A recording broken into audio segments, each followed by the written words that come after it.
Ethan Klein, the H3 half of H3H3, the one member of a famous duo. Ethan and his wife, known broadly as H3H3 Productions, have been around YouTube for a while. You definitely know who they are if you've been around this game. Just like regular people, YouTubers change over a period of time, okay? They grow, they evolve, whatever you want to call it. Everybody does that. And when you're a YouTuber, it usually reflects in the content that you're making. And that's definitely the case with H3H3 Productions.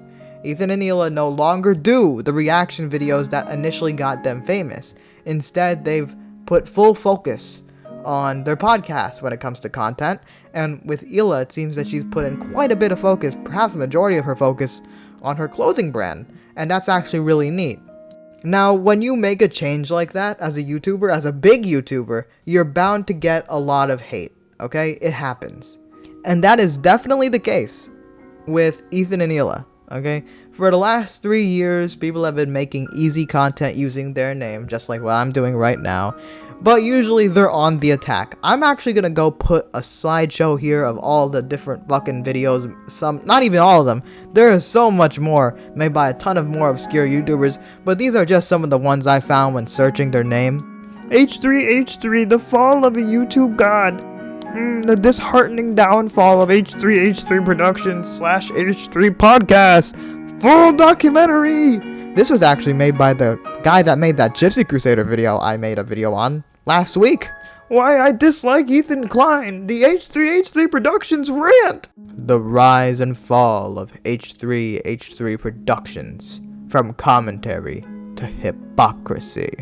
And finally, everybody hates Ethan, H3H3 Productions. Now, my sincerest apologies for potentially spoiling any of these videos. I've seen a few of them. I don't think I've ever watched any one of them in full, so I'll concede on that note that, maybe I haven't seen every single one of their arguments. But I can break down the basics of these videos.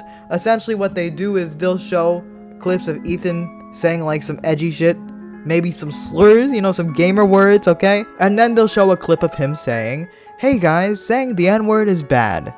And then boom! You got him! He's a hypocrite! Make a video on him right now! Oh, he's such a hypocrite, dude. He's such a hypocrite. Please shut the fuck up.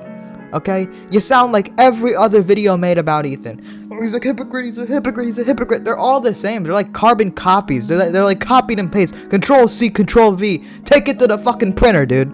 Now, I'm not defending his use of the N-word. I don't think he would defend his use of the N-word, okay? That's not what this is all about.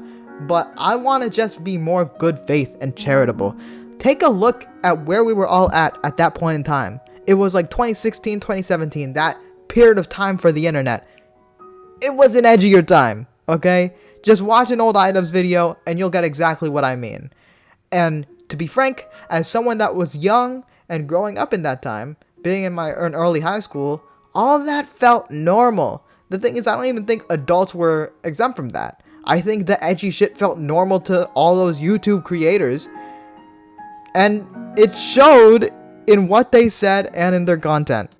The thing that I don't think these people understand is that people change, okay? Looking back at those years, looking at some of the stuff that was posted, looking at some of like the big names, it's like, damn, bro, what was society doing? This shit's so weird. But I feel like these people, they don't believe that someone can change because they themselves have not changed from that period. Now that's completely just speculation. This isn't fact-based at all. This is literally just my thoughts and I'm putting it in this video, okay? But let me be clear. Some of the things Ethan has said in the past, especially in those early days of the podcast, were really cringe. Really bad. And all these quote-unquote documentaries usually include those clips, so I don't really need to go into detail about them. The thing is, in general, I think people can change for the better. I believe in rehabilitation, and I think it's very likely that with all the experiences Ethan and Hila have gone through in the past few years, from their rapid rise up to a somewhat decline in excitement to a sudden burst of hate for them, to changing their audience and their marketing and all that, to having a kid, all these experiences could change a person, and frankly, I think they changed for the better. I mean, you look 3 years ago, they were talking to Jordan Peterson, which is pretty damn cringe, okay? But nowadays, in 2021, Ethan and his producers were the guys that set up the confrontation between Sam Cedar and Steven Crowder. Now, some of you guys might not be political. I'm deep into politics, alright? That is perhaps one of the hardest things to set up. Hardest things to set up? Did I just say that? Whatever, that's besides the point. That is extremely difficult, okay? Like, dude, the fact that he was able to do that made my respect go through the roof. And you know, recently he actually went a little old school, calling out Twitch streamers for promoting gambling because they're getting $1 million deals to their potentially vulnerable audience.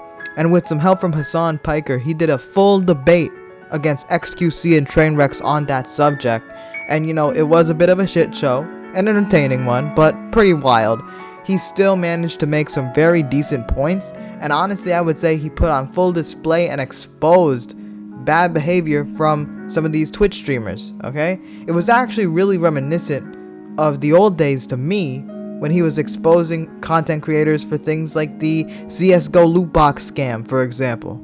And also, I just kind of wanted to address this. I don't know what people are talking about when they say, he fell off, he fell. His numbers have been excellent this year. Like, excellent. Doing great. He's reaching new audiences. Every single platform he goes on, he blows up. His debate with XQC and Trainwrecks had 30,000 concurrent viewers when I saw it. His TikTok's blowing up. His YouTube channel, you can look at the social blade for the H3 podcast, which is clearly his main priority, is fucking blowing up. Yeah, H3H3 Productions, the channel itself, might be losing subscribers, but the man isn't H3H3 Productions no more. His name is Ethan Klein, and he's a grown-ass man, alright? He doesn't just make content on your behalf. He makes content because he enjoys it. And the content that he enjoys making is clearly his podcast. And you can see in 2021 alone, but even 2020, the work that him and Yall are putting into his stuff, the work his team is putting into the stuff, it's pretty clear that they're still on that grind, okay? They're working hard.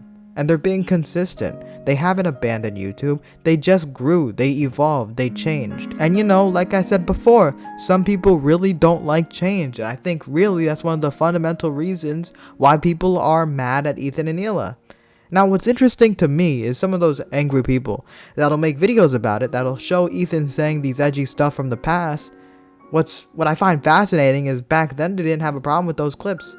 Frankly, I doubt that they really have a problem with those clips right now. The only reason they're showing them is because they don't like Ethan and they want to paint him as a bad guy in the video. It's part of their narrative. But if they think him saying those things back then is a bad thing, then shouldn't they be glad that he's not saying those things now? Shouldn't they be glad that he's changed? But they won't frame it like that because it doesn't fit the storytelling. But at the end of the day, I don't know what's going on in those people's heads. I'm not a mind reader, so this is all speculation. But what I do know for sure is that Ethan and Yall have changed, they've grown, they've evolved as people, whether you like it or not. They are literally parents right now. And the message I want to get across in this video is that Ethan is not your dad. Yall is not your mom. H3H3 are not your parents, okay? They're not. And honestly, I feel like this is where a lot of the hate comes from. I think that a lot of people, especially in the old audience, have developed a sort of strange parasocial relationship, mainly with Ethan, where they think they're a lot closer than they actually are.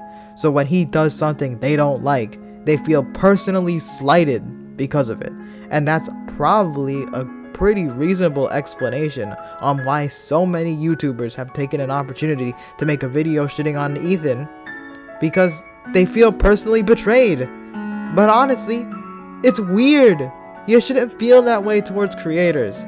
He's not your dad, he's not your brother, he's not your son. He doesn't make content specifically for you. I'll keep it real with you. None of your favorite YouTubers make content specifically for you. They don't know who you are, okay? But I think if H3H3 was just some random obscure YouTuber that people really didn't have a super close relationship with, I don't think a lot of these videos would have been made because people wouldn't feel that passion. But the passion is there because people feel close to Ethan. But that's not really a healthy mentality whatsoever. And I would strongly suggest changing that. But if you made it to the end of the video, I appreciate it. I like you. Even if you disagree with me, if you felt like my arguments were somewhat reasonable, I encourage you to stick around and subscribe, and I appreciate you watching the video.